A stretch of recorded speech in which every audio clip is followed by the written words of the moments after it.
Bonjour Hervé Bourdon. Bonjour. Vous êtes président de la FINEF. Tout à fait, et du coup la FINEF organise EduSpot France. Ah ben alors c'est vous qui le dites, c'est parfait, voilà, j'allais vous poser la question. Les 8 et 9, 10 mars au Palais des Congrès de Paris, où nous attendons l'ensemble de l'écosystème qui souhaite s'investir sur le numérique éducatif. Alors parlons chiffres tout de suite, vous attendez combien de personnes? Nous attendons 10 000 participants différents, venus des différents univers et horizons de l'écosystème numérique éducatif, à la fois les acteurs de terrain, les enseignants, les chefs d'établissement, les gestionnaires, les corps d'encadrement, les inspecteurs, les rectorats, le ministère, donc toute cette chaîne-là, les industriels, bien évidemment, qui sont les organisateurs de cet événement, qui seront présents, les collectivités territoriales, les maires ruraux, les maires, l'association des maires de France, les départements, les régions, l'enseignement supérieur, donc à la fois les enseignants et également le volet recherche, donc différents réseaux de chercheurs seront présents. Et dernier axe attendu, les acteurs de la formation professionnelle, bien évidemment les industriels, mais aussi les utilisateurs qui sont soit les entreprises, donc les DRH d'entreprises qui ont ces problématiques de formation à travers le numérique et de compétences numériques, et les organismes de formation qui doivent eux aussi faire leur mutation et leur évolution en termes d'usage du numérique. Alors on peut quand même se poser la question, pourquoi la FINEF a-t-elle décidé de créer cet événement EduSpot?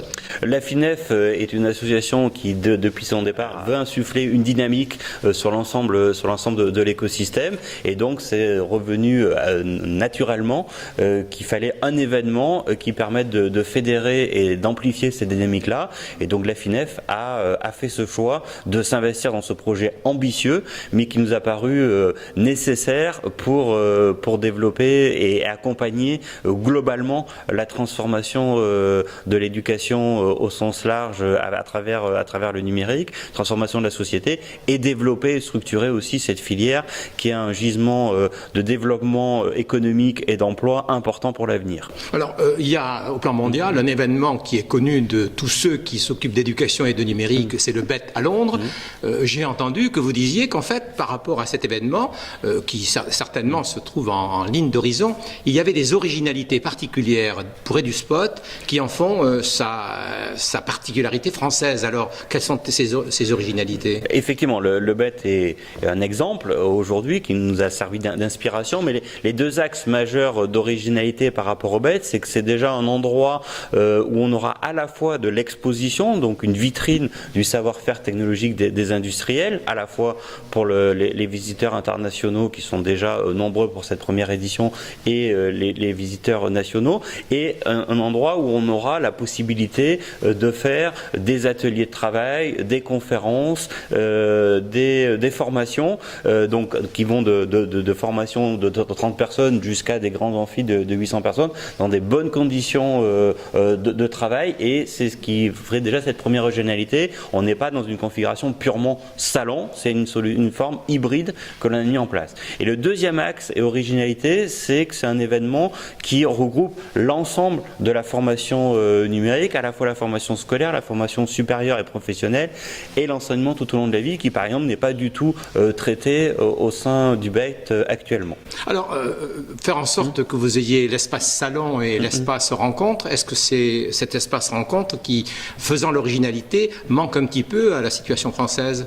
Tout à fait, c'est un élément important. On sait, et il y a une prise de conscience qui a été faite depuis 10 ans, mais au-delà de la prise de conscience, il faut rentrer dans l'opérationnalité, qu'on a besoin que l'ensemble des acteurs, à la fois, si on schématise, l'éducation nationale, les collectivités et les industriels, ont besoin de travailler ensemble pour réussir ce grand projet numérique, et on a besoin que ce networking et ces échanges se développent de manière encore plus présente. Alors, est-ce que EduSpot va porter à l'international ce qu'on pourrait appeler la French Tech Education? C'est l'objectif et l'ambition. Donc on est sur une première édition, il y a une dizaine de délégations étrangères qui seront seront présentes, ce qui est déjà un bon début, et on compte bien sur les années futures développer et accroître cette vision et à cette échelle internationale. Alors quand on regarde l'éducation nationale, on pense automatiquement bien sûr à l'équipement en matériel, à l'équipement en tablette, aux équipements en ordinateur, mais pense-t-on aussi suffisamment aux ressources? Et cet aspect-là, est-ce qu'on va en discuter lors de ces rencontres? Tout à fait, c'est aussi un des axes majeurs des DISPOT, c'est que bien évidemment il y a des prérequis pour faire du numérique éducatif qui sont l'infrastructure au sens large, à la fois matériel et en termes de connectivité, et c'est un élément important, mais il y a après, une fois qu'on a du matériel en infrastructure, qu'est-ce qu'on met dedans pour pouvoir s'en servir? Donc le volet développement du contenu, des ressources, des outils qui permettent d'utiliser ces équipements seront bien évidemment mis en avant, et surtout ce qui nous intéresse au final, c'est pas faire du numérique pour faire du numérique, mais c'est qu'est-ce que le numérique apporte en termes de pédagogie et de pédagogie augmentée par rapport à l'enseignement entre guillemets sans le numérique, et c'est vraiment l'axe, et c'est peut-être aussi ce qui fait une différence par rapport au BET, qui est quand même beaucoup une vitrine technologique. Certes, on a de la technologie, on a du savoir-faire, mais on va plus montrer quel apport il va faire réellement par rapport à l'efficacité pédagogique des enseignants pour leurs élèves. Et la réflexion pédagogique, le plus pédagogique français existe? Et le plus pédagogique français existe à la fois au sein du système. Le système français et la pédagogie est finalement assez bien vue et reconnue à l'international, voire même très bien. Et le savoir-faire des entreprises françaises dans cette approche moins technologique, mais plus orientée usage et apport pédagogique. Et on le voit tous les ans au BET, et une vraie spécificité française, un vrai savoir-faire français qui peut avoir une place importante sur la scène internationale. Alors, dernière question d'actualité, vous avez invité les candidats à la présidence de la République. Pour quelles raisons et qu'en attendez-vous?